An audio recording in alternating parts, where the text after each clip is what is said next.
بسم الله الرحمن الرحيم. Assalamu alaikum wa rahmatullahi wa barakatuh. How are you, my students? I hope that you're happy and healthy and ready for today's lesson, which is the vocabulary building of the Unit 4 TV around the world, which is the lesson that will prepare us for the reading lesson later. So before we do that, let's just take some exercises from the workbook, page 114, just to refresh our memory from our previous lessons.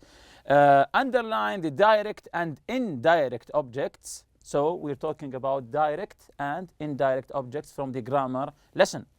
Write DO for direct object and IO for the indirect object. For example, here Camilla gave the laptop to Sarah. So as you see here, the laptop is the direct object, Sarah is the indirect object. So we'll be doing like this. We will underline the direct and the indirect, and we will tell which is is the indirect object by IO and which is the direct object by DO. So let's start with the first one here. She told me a secret. She told me a secret. So where's the direct and indirect object here? The first one, she told me a secret. Okay, let's check the answer together. So me is the indirect object and the direct object is a secret. Me is the indirect object and the direct object is secret. Excellent. Number two, he wrote the poem for his wife. He wrote the poem for his wife. We have two objects here, which is direct and which is indirect. Okay, let's check the answer together. So the direct object is the poem for, and then his wife is the indirect object. So his wife is the indirect object, the poem is the direct object. Number three, Badr cooked us dinner. Badr cooked us dinner.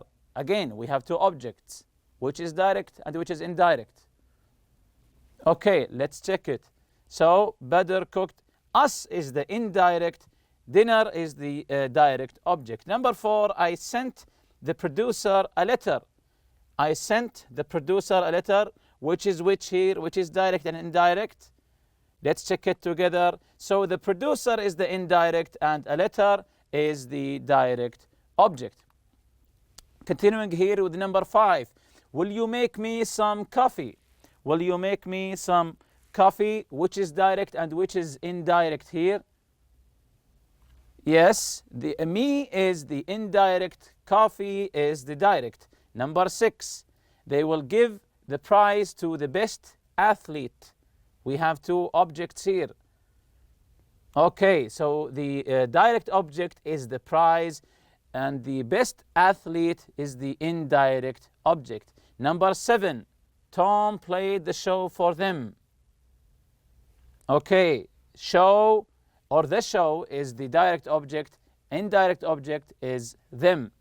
Marisa bought me a present. Marisa bought me a present. Yes, me is the indirect, a present is the direct object. Number nine, the judges give the winner 100,000 Saudi riyals. Again, the judges give the winner 100,000 Saudi riyals. Excellent. The winner is the indirect, 100,000 Saudi riyals is the direct object. Number 10, would you show me the email? Would you show me the email? Okay, so me is the indirect, do is the direct object. Continuing here with the exercise D, rewrite the sentences in the same page 114. Rewrite the sentences another way. Change the order of the direct and indirect objects in each sentence. If not possible, to change the order, write not possible. So we will be having a sentence and try to change it for the direct and the indirect object. Again, rewrite the sentences another way. Change the order of the direct and indirect object in each sentence. If it's not possible, remember, if it's not possible, just write not possible. We have some examples here. The actor read the lines for the director. How do we change the order here? We say the actor read the director the lines. The actor read the director the lines. The second one, his dad bought it for him. His dad bought it for him. You can see here that it's not possible. It's not possible. So, number one, they bought her a new laptop. They bought her a new laptop. So, how do we change this? Change the order of the direct and indirect object here. And remember, if it's not possible, just say not possible.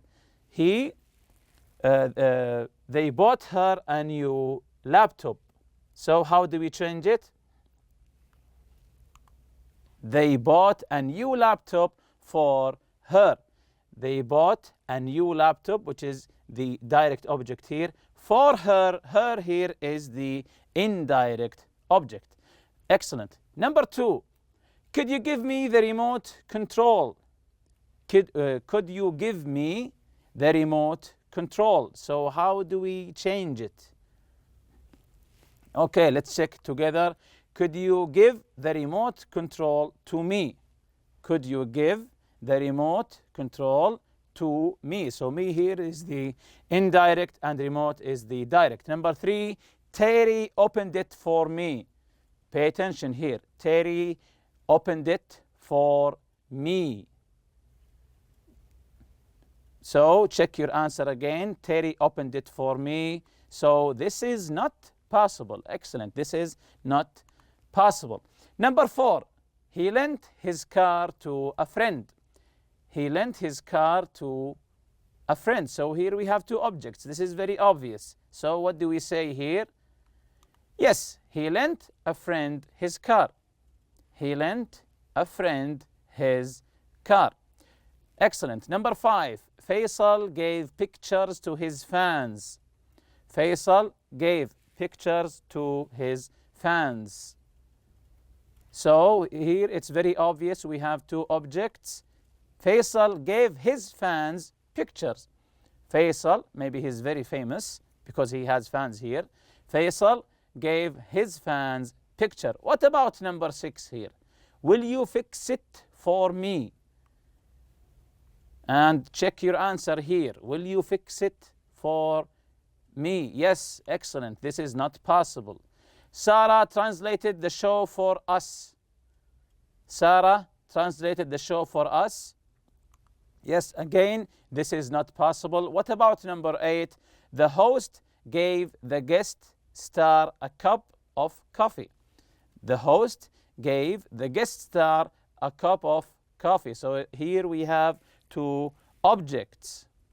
Yes, the host gave a cup of coffee to the guest star. So the guest star here is the indirect object and the direct object is a cup of coffee.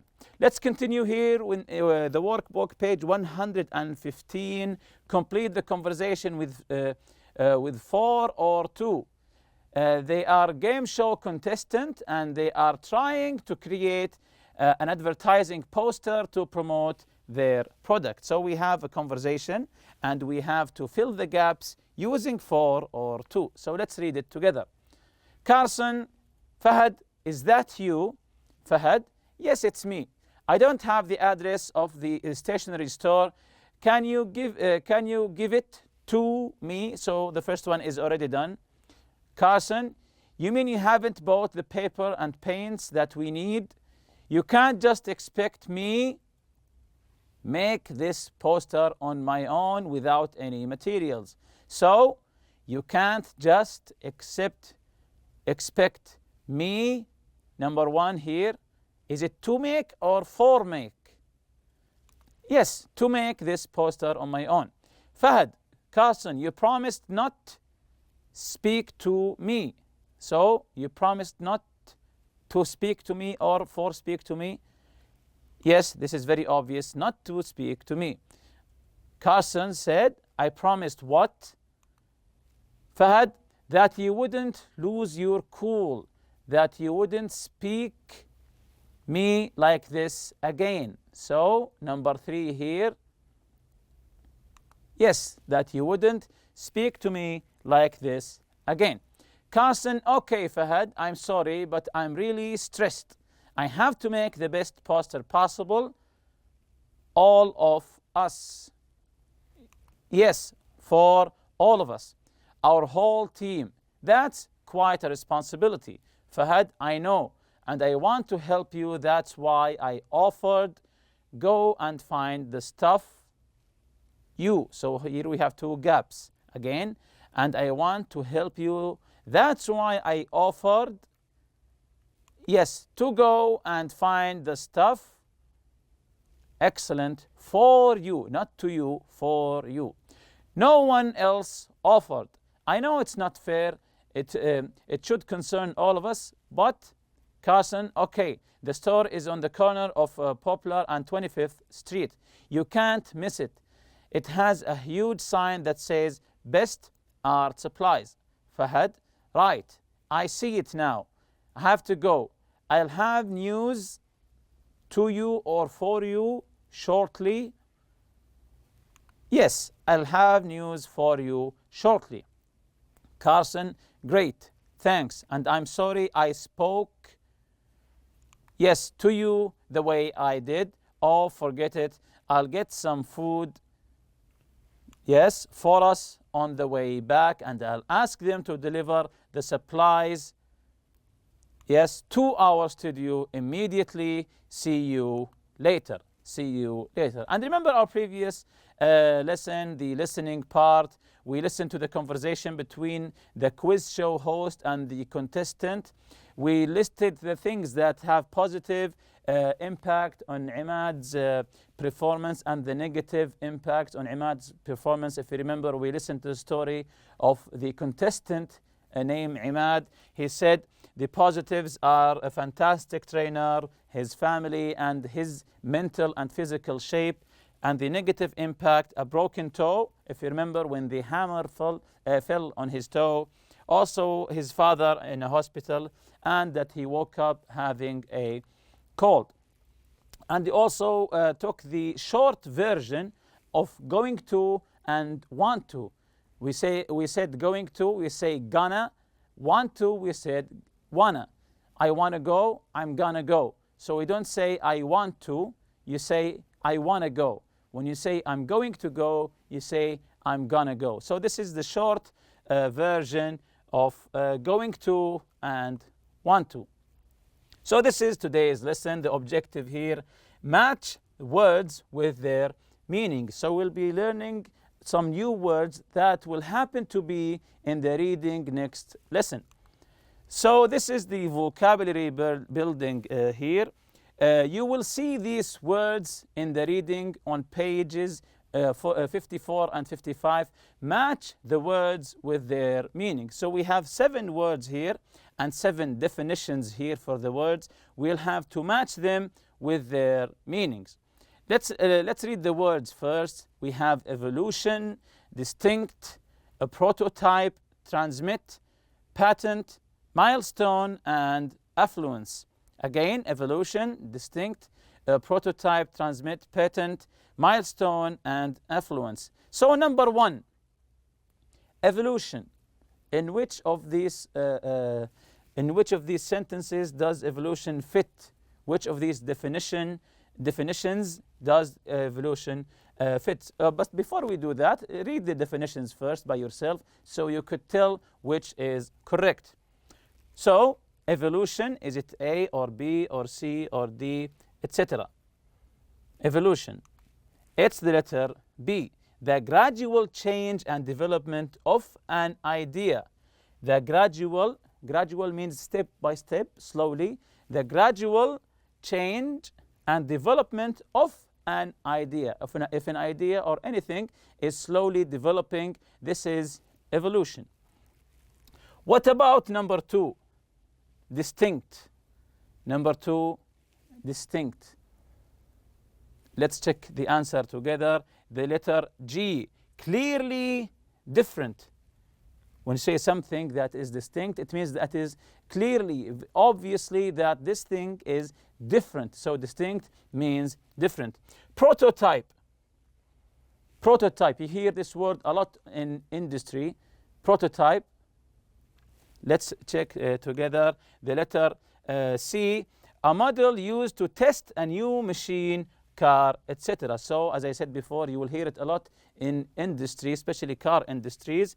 Prototype, a model used to test a new machine, car, etc. So just a model, not the original thing, a model just to test the car, the phone, the PC, etc. So it's not the final product, it's just a prototype. Number 4, transmit. Transmit, yes, with the letter F, to send out. If you send something out, you're transmitting a signal maybe or something else. So this is transmit, to send out. Number 5, yes, with the letter E, obtain the right to make or sell a new invention or product. Obtain the right to make or sell a new invention or a product. What about number 6, milestone? Milestone. Yes, it's the letter D, a very important event in the development of something. What about the last one, affluence? Number 7. Yes, it's the letter A, having plenty of money and possessions. So affluence means having plenty of money and possessions, having plenty of money and possessions like maybe cars, houses, maybe yachts. Why not? So these are the words and their meanings, and pay attention that these words will come in our next lesson, in the reading lesson. We will find them in these sentences. The word evolution, we'll find it in this sentence. The work of many people over a number of decades contributed to its evolution. So pay attention to the context here. The work of many people over a number of decades contributed to its evolution. The second word, distinct, meaning different, if you remember. 2 distinct schools of thought in technology influenced different researchers and the course of their investigation. 2 distinct schools of thought, different schools in technology, influenced different researchers and the causes of their investigation. Prototype. Prototype, if you remember, it means the first product where they test the car or the phone. However, it is nuclear whether NIPCO actually built a working prototype of his television system. Transmit, if you remember, transmit meaning send, is to send something. Philo Farnsworth, 1906 to 1971, was the first inventor to transmit a television image, a $sign, using the dissector tube, which is the basis of all current electronic television. So he was the first inventor to transmit television image, Philo Farnsworth. Of course, we'll be reading about him later in the reading lesson. The word patent, in actual fact, the earliest proposal for color television was patented in 1904. Milestone, his work included a number of technological milestones in the history of television. Again, in his work included a number of technological milestones in the history of television. Affluence, if you remember, affluence meaning, yes, to be rich and wealthy and having possessions, expensive possessions, of course, houses, maybe horses, why not? Yachts, houses, etc. Until recently, a plasma television screen was regarded to some extent a symbol of affluence or status along with other possessions. Again, until recently, this is in actual fact, this is interesting. Until recently, a plasma television screen was regarded to some extent a symbol of affluence or status along with other possessions, meaning that later in the last years, if you had a plasma TV, this gives a sign that you are rich, you have expensive possessions, you are a symbol, it was a symbol of affluence or status along with other possessions. So if you own a plasma TV, and in the years that's talking about here in these lines, if you own a plasma TV, this means that you are rich, wealthy, or affluent. And with that, we reach to the end of this lesson. See you next lesson, inshallah. Subhanakallahumma bihamdik. Ashhadu an la ilaha illa anta astaghfiruka wa atubu ilayk. Assalamu alaikum.